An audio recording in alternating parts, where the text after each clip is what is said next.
Hello students, welcome to the lecture on duty drawback and customer tariffs, and after this lecture we will be able to learn the following objectives.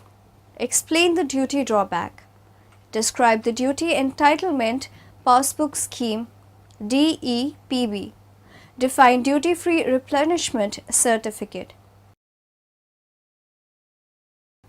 Let's start with the concept of duty drawback and customer tariffs.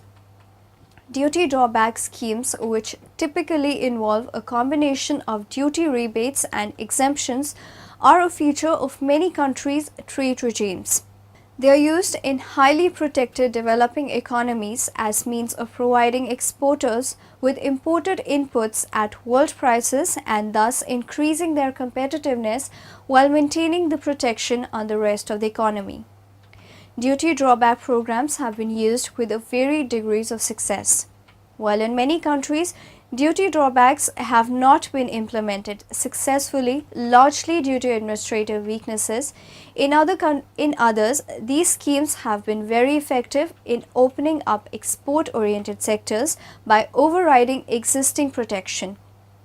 In the pre-reform era, exchange rates, indirect trade policy instruments such as tariffs, and relative prices had little influence on the magnitude and commodity composition of firms producing for export sold their products to foreign trade companies at officially established domestic prices fixed in domestic currency. Let us now discuss the duty drawback. Historically, the word drawback has denoted a situation in which a duty or tax that has been lawfully collected is refunded or remitted wholly or partially because of a particular use made of the commodity on which the duty or tax was collected. Since then, it has been part of the law, although from time to time the conditions under which it is payable have changed. The rationale for drawback has always been to encourage American commerce or manufacturing or both. Drawback of customs and excise duty paid on input drawback means the rebate of duty chargeable on any imported materials or excisable materials used in manufacturing or processing of goods which are manufactured in India and exported. Export means taking out of India.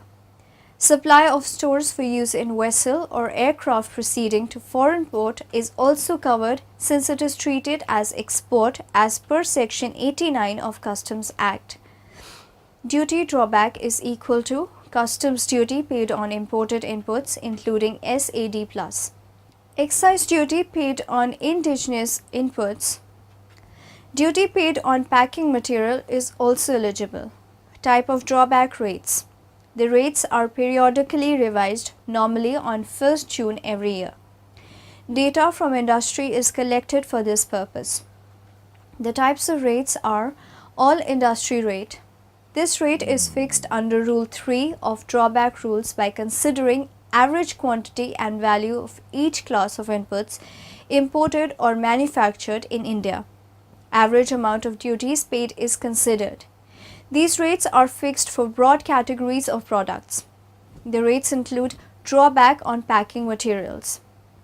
Normally, the rates are revised every year from 1st June, that is, after considering the impact of budget, which is presented in February every year. All industry drawback rates is not fixed if the rate is less than 1% of FOB value, unless the drawback claim per shipment exceeds INR 500. The all industry rates is usually fixed as percent of FOB price of export products. However, in respect of many export products, duty drawback cap ceiling has been prescribed so that even if an exporter gets high price, his duty drawback eligibility does not go above the ceiling prescribed. It gives allocation of the drawback allowed fewer than two heads, namely customs and central excise. The customs portion covers basic customs duty, surcharge and SAD. Excise portion covers basic and special excise duty and CVD. Duty drawback of customs portion can be paid even if exporter has availed SENVAT credit, as SENVAT credit is only of excise duty and CVD. The all-industry rate AIR is fixed on the basis of weighted averages of consumption of imported indigenous inputs of a representative cross-section of exporters and average incidence of duties. Hence, individual exporter is not required to produce any evidence in respect of actual duties paid by him on inputs. Brand rate. It is possible to fix all industry rates only for some standard products. It cannot be fixed for special type of products. In such cases, brand rate is fixed under Rule 6. The manufacturer has to submit application with all details to Commissioner, Central Excise. Such application must be made within 60 days of export.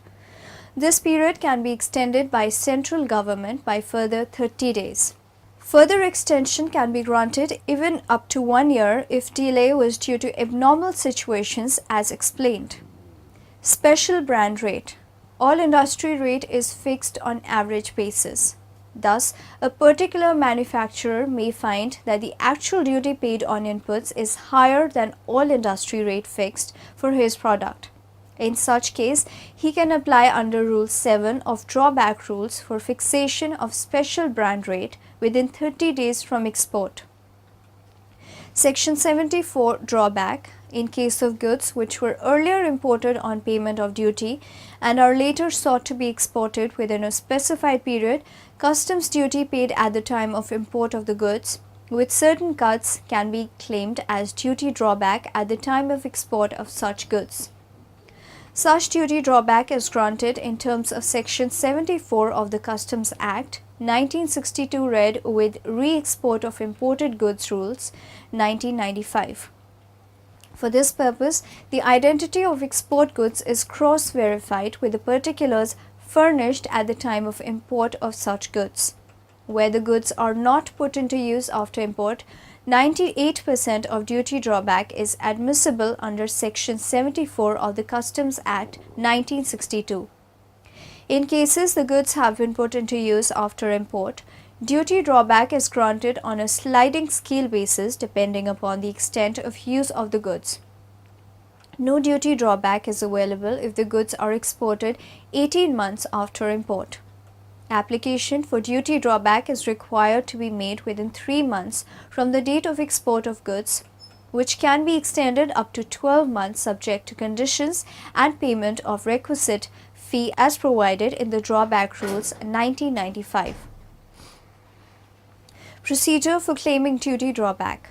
The duty drawback on export goods, whether AIR or brand rate, is to be claimed at the time of export and requisite particulars filled in the prescribed format of shipping bill of export under drawback. In case of exports under electronic shipping bill, the shipping bill itself is treated as a claim for drawback. In case of manual export, triplicate copy of the shipping bill is treated as claim for drawback. The claim is to be accompanied by certain documents as laid down in the Drawback Rules 1995.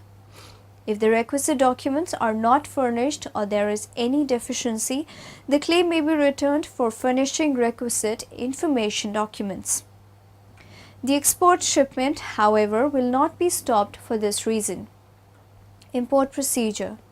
Procedures have to be followed by person in charge of conveyance as well as the importer.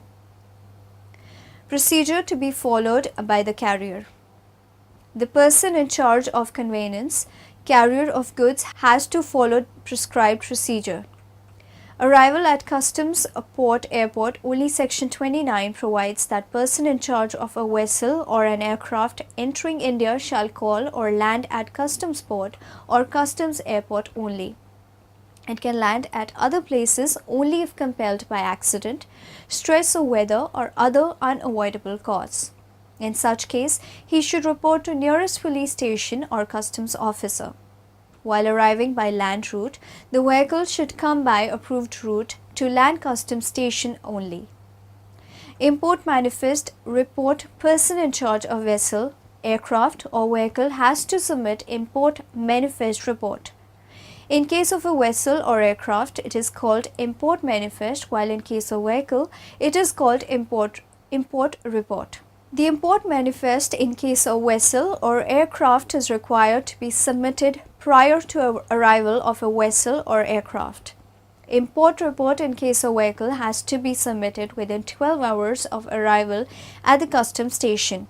If the report manifest could not be submitted within prescribed time, person in charge or any person specified as responsible by a notification is liable to penalty up to INR 50,000. Procedure by importer. The importer importing the goods has to follow prescribed procedures for import by ship, air, road. There is separate procedure for goods imported as a baggage or by post. Bill of entry. This is a very vital and important document which every importer has to submit under section 46. Bills of entry should be submitted in quadruplicate original and duplicate for customs, triplicate for the importer, and fourth copy is meant for bank for making remittances. Under EDI system, bill of entry is actually printed on computer in triplicate only after out of charge or order is given. Duplicate copy is given to importer. Okay, this is about the export-import procedure. Number 1, the seller and the buyer conclude a sales contract with a method of payment, usually by letter of credit. Number 2, the buyer applies to his issuing bank, usually in the buyer's country, for a letter of credit in favor of the seller. Number 3, the issuing bank requests another bank, usually a correspondent bank in the seller's country, to advise and usually to confirm the credit. The advising bank, usually in the seller's country, forwards a letter of credit to the seller informing about the terms and conditions of the credit. Number 5, if the credit terms and conditions conform to the sales contract, the seller prepares the goods and documentation and arranges delivery of the goods to a carrier. Number 6, the seller presents documents evidencing the shipment and draft a bill of exchange to paying, accepting, or negotiating bank named in the credit, usually the advising bank, or any bank willing to negotiate under the terms of credit.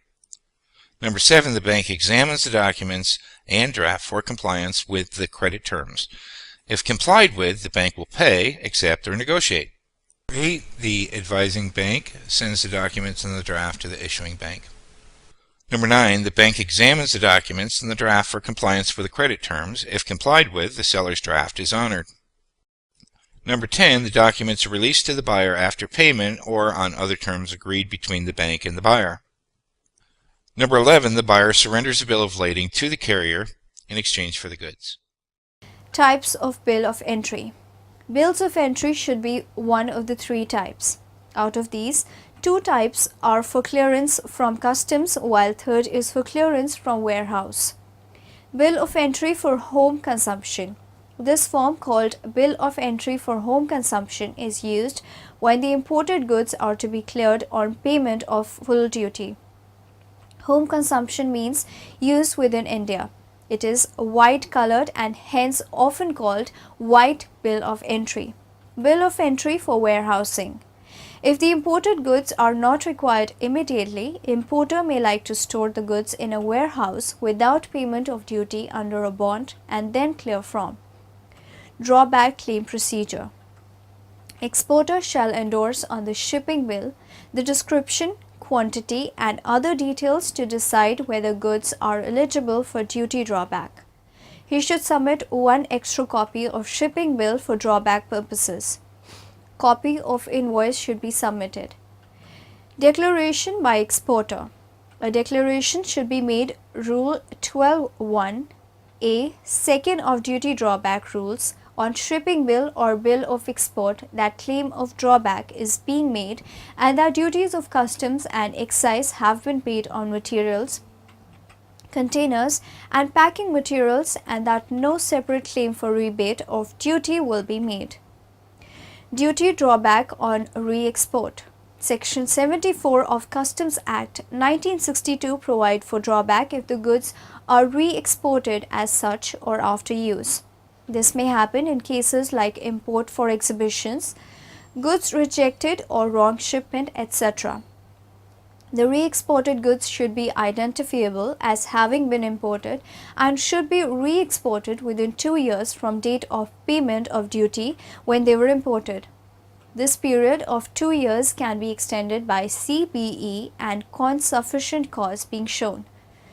These should be declared and inspected by customs officer. Original shipping bill under which the goods were imported should be produced. The goods can be exported as cargo by air or sea, or as baggage or by post. After inspection, export and submission of application with full details, 98% of the customs duty paid while importing the goods is repaid as drawback. Distinction between Section 74 and 75. Section 74 is applicable when imported goods are re-exported as it is an article is basically identifiable, while Section 75 is applicable when imported materials are used in the manufacture of goods which are then exported. Now moving on to the next topic, we will study the Duty Entitlement Passbook Scheme, DEPB scheme. Duty Entitlement Passbook Scheme, in short DEPB, is an export incentive scheme. Notified on 1/4/1997, the DEPB scheme consisted of Post-Export DEPB, Pre-Export DEPB. Under the Post-Export DEPB, which is issued after exports, the exporter is given a duty entitlement passbook scheme at a predetermined credit on the FOB value. The DEPB rates allows import of any items except the items which are otherwise restricted for imports. Items such as gold nibs, gold pen, gold watches, etc., though covered under the generic description of writing instruments, components of writing instruments and watches are thus not eligible for benefit under the DEPB scheme. The DEPB rates are applied on the basis of FOB value or value cap, whichever is lower. For example, if the FOB value is INR 700 per piece and the value cap is INR 500 per piece, the DEPB rate shall be applied on INR 500. Benefits of DEPB rates. The benefit of DEPB schemes is available on the export products having extraneous material up to 5% by weight. In such cases, extraneous material up to 5% shall be ignored and the DEPB rate as notified for that export product is being allowed. Review of DEPB rates. The Government of India reviewed the DEPB rates after getting the appropriate and export-import data on FOB value of exports and CIF value of inputs used in the export product as per SEON. Such data and information is usually obtained from the concerned export promotion councils. Implementation of the DEPB rates. Some additional facilities as listed below have been provided for better implementation of the DEPB rates.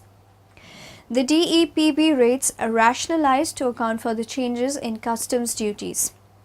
Caps fixed on certain items, but there would be no verification of present market value PMV on such items. A number of ports have been added for availing facilities under the duty exemption scheme, including DEPB. Port of registration. The export imports made from the specified ports given shall be entitled for DEPB. Seaports: Mumbai, Kolkata, Cochin, Dahej, Kakinada, Kandala, Mangalore, Marmagua, Mundra, Chennai, Nahavashiva, Paradeep, Pipavav, Sikka, Tuticorin, Visakhapatnam, Surat, Nagapattinam, Okha, Dharamtar and Jamnagar. Airports: Ahmedabad, Bangalore, Bhubaneswar, Mumbai, Kolkata, Coimbatore Air Cargo Complex, Cochin, Delhi, Hyderabad, Jaipur, Srinagar, Trivandrum, Varanasi, Nagpur and Chennai. Credit under DEPB and present market value. In respect of products where rate of credit entitlement under DEPB scheme comes to 10% or more, amount of credit against each such export product shall not exceed 50% of present market value PMV of export product. During export, exporters shall declare an on-shipping bill that benefit under DEPB scheme would not exceed 50% of PMV of export product. Utilization of DEPB credit.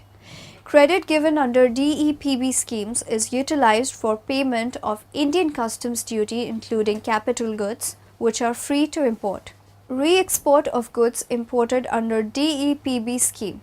In case of return of any exported goods which has been found defective or unfit for use may be again exported according to the exam guidelines as mentioned by the Department of Revenue.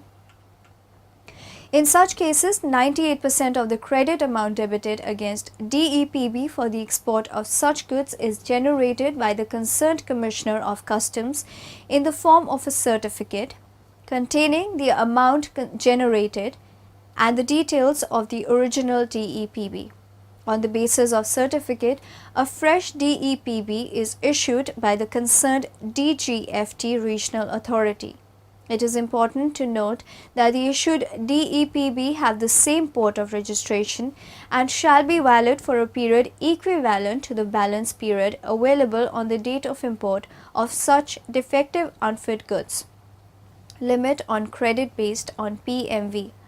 Limit on credit based on PMV, where DEBP rate is 10% or more, amount of credit shall not exceed 50% of PMV present market value of the product. Customs can check PMV of export goods if over invoicing is suspected. It is clarified that PMV will be verified only if there is specific intelligence. There will be no verification of PMV where value cap exists. Let's know the meaning of duty-free replenishment certificate. Under the duty-free replenishment certificate DFRC schemes, import incentives are given to the exporter for the import of inputs used in the manufacture of goods without payment of basic customs duty. Such inputs shall be subject to the payment of additional customs duty equal to the excise duty at the time of import. Duty-free replenishment certificate DFRC shall be available for exports only up to 30/04/2006 and from 1/5/2006 this scheme is being replaced by the Duty-Free Import Authorization DFIA. Export Promotion Capital Goods EPCG scheme. Under EPCG scheme, import of capital goods which are required for the manufacture of resultant export product specified in EPCG authorization is permitted at nil concessional rate of customs duty. This scheme enables upgradation of technology of the indigenous industry. For this purpose, EPCG authorizations are issued by RA, Regional Authority of DGFT, on the basis of Nexus certificate issued by an independent chartered engineer. At present, the EPCG authorization holder is permitted to import capital goods at 0% or 3% customs duty. Under the 0% duty EPCG scheme, the authorization holder is required to undertake export obligation EO equivalent to 6 times of the duty saved amount on the capital goods imported within a period of 6 years reckoned from the date of issue of authorization. Under the 3% duty EPCG scheme, the authorization holder has to fulfill EO equivalent to 8 times of the duty saved amount on the capital goods imported in 8 years. The EO under the scheme is to be over and above the average level of exports achieved by the authorization holder in the preceding 3 licensing years for the same and similar products. The EPCG authorizations are issued to manufacturer and exporters or merchant exporter with or without supporting manufacturer and service providers. The EPCG scheme is also available to a service provider who is designated certified as a Common Service Provider (CSP) by the DGFT or State Industrial Infrastructure Corporation in a town of export excellence. The EPCG authorization issued to a CSP gives details of the users and the quantum of EO which each user has to fulfill.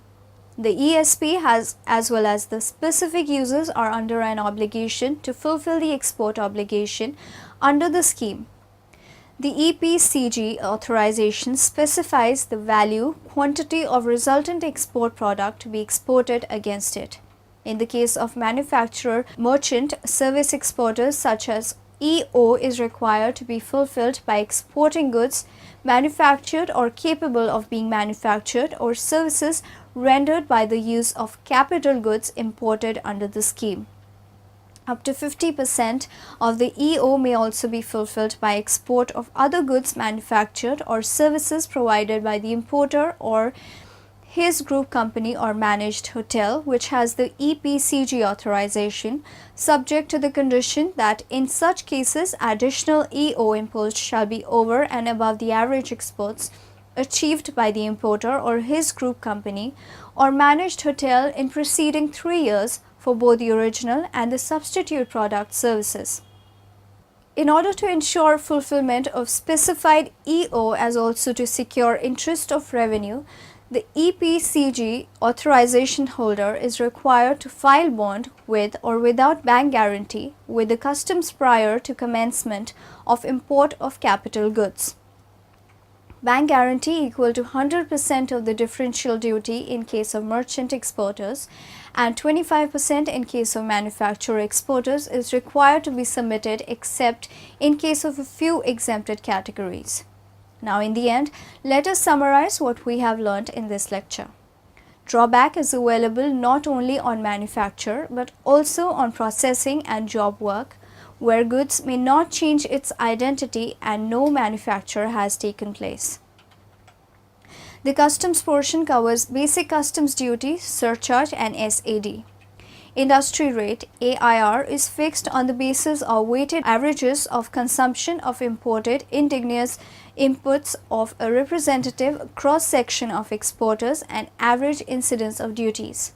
Application for duty. Drawback is required to be made within 3 months from the date of export of goods, which can be extended up to 12 months subject to conditions and payment of requisite fee as provided in the Drawback Rules 1995.